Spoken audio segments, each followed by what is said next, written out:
We live in a world rooted deeply in opposites. But what if those differences, those distinct contrasts, came together to create something beautiful? On July 21st, 2023, Christopher Nolan's Oppenheimer was finally released to the big screen to satisfy the hype of millions of movie enjoyers. A story about the complex Robert Oppenheimer dealing with the consequences of creating the atomic bomb was one of which many presumed would dominate the box office as well as conversation. However, on that same date, the pink fever dream known as Barbie would also come out.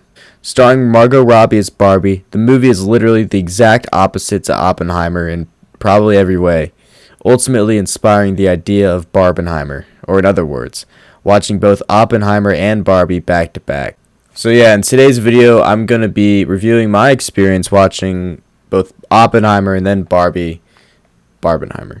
Listening to you took everything I have left. After your raps, I am become dead. Yeah, this movie was really fucking good, and like, for starters, I had no idea who the fuck Robert Oppenheimer really was. I knew he had involvement with the development of the atomic bomb. I didn't really know who he really was, right? And this movie delves a lot into the complexities of this dude's life. I mean, he's got a lot of shit going on in his head. He's pretty fucked up, honestly, in the head. It delves a lot into his past. It delves a lot into the time leading up to deploying the bomb, testing out at Los Alamos. It delves a lot into the shit that happens afterwards, you know. Because Robert Oppenheimer, he isn't some fucking mad scientist that wants to see people die. No, he developed this type of technology because he thought that it would be terrible within the wrong hands, believing that it would be perfectly safe in the American Empire's hands. Cillian Murphy, man, that guy is really fucking good at his job, and he's in Peaky Blinders. I've only seen like 3 episodes. That's a show I need to watch more of. I completely understand that. Robert Downey Jr. is in this film. He plays Louis Strauss, who's in the atomic energy department, something, whatever. For some reason, I feel like this is only me, but I only see Robert Downey Jr. as this meme. I remember this meme being a thing a couple years ago. And another thing with Robert Downey Jr. is this dude has aged weirdly, man. And on this channel, we don't make fun of people. We're inclusive and nice. I am a nice guy. But Robert Downey Jr. needs to eat a steak, dog. Like, this guy is so skinny. I don't know. It's just strange. But he does a fantastic job. The whole movie's really good, and the whole movie is so dialogue based. If you told me, yeah, you're gonna be watching a movie 3 hours long where it's just dialogue. There's the explosion, obviously, but it was like so well written that I didn't mind if it was 3 hours of talking because the dialogue was so good. And it's a must watch because it isn't necessarily about the explosion, just the love affairs this dude has. The shit mentally he went through while at college, everything. It's all enveloped into this film beautifully. Everything transitions super well. Easy 9.5 out of 10. I just wish that it was longer. Come on, my man, let's go find man. I'm a Barbie girl in my Barbie world. Man, don't chat shit. No, I just back it. Alright, let's talk about Barbie. I see why people like it. I thought the plot was actually interesting. Having Barbie, deal with a midlife crisis, as you will, realizing that death is inevitable. I thought it was a very creative plot, unironically. I just thought the movie was kind of all over the place. That's not a bad thing. I think it was written and made to just be a fun movie for whoever it's meant to be for. I mean, when you think of Barbie dolls, you think of kids, but they're talking about a lot of, PG-13 things in the movie. I liked Will Ferrell, good old funny man Will Ferrell, back at it with the zingers. Will, what would yours be? Mine would be Big Chungus.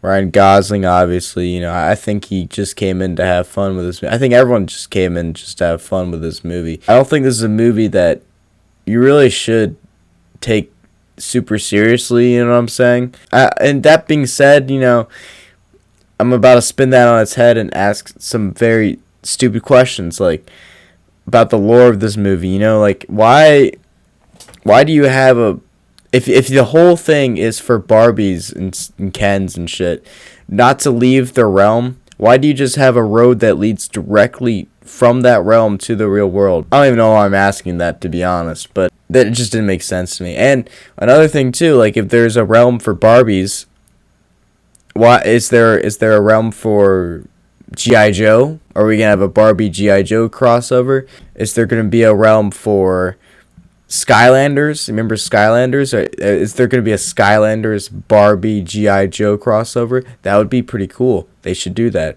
I think ultimately too, the movie really did drag on a lot with the emotional dialogue heavy scenes. I'm not going to talk about what those scenes are.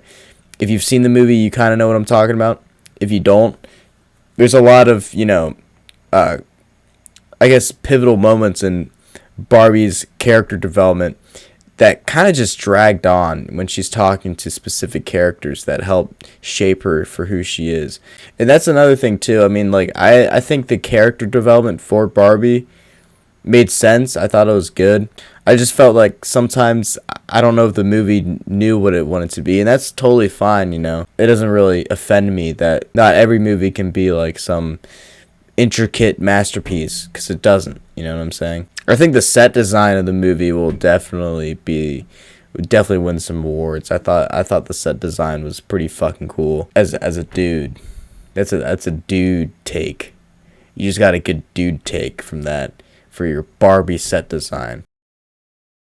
Okay, so which movie did I enjoy more? I enjoyed Oppenheimer more. I'm gonna be honest. I thought that movie was fucking fantastic. I think it's gonna be like one of those next type of movies where, like that's totally me. It's gonna be one of those type of movies where like how people like look at the Joker, like Joaquin Phoenix, like, oh, that's totally me. Or like another Ryan Gosling character, K from Blade Runner 2049. Some people identify with him. You get what I'm saying. I think that's what's gonna happen with Oppenheimer. I think a lot of dudes are just gonna be like, oh, that's totally me, Robert Oppenheimer. I'm totally him. I'm gonna chain smoke a bunch of cigarettes in a building. Barbie obviously is outperforming Oppenheimer. Like, no shit. It's a comedy PG-13 movie based around Barbie, and Oppenheimer is a 3-hour thriller. Yada yada yada. I give Oppenheimer a solid 9.5 out of 10. Like I said, Barbie, I mean, I liked it. It was very daring. I respect that, and there were moments where it was actually pretty funny. Unironically, I thought it was pretty funny, some parts of it, like when they interact with the real world, like that. I thought that was actually genuinely pretty funny. I just didn't resonate personally with the film a whole lot because, what can I say? I'm a guy. I like guy things. I like trucks. I give that movie like a 6 out of 10, 6.5. I didn't think it was terrible. I just personally didn't enjoy it as much as the other people in the theater.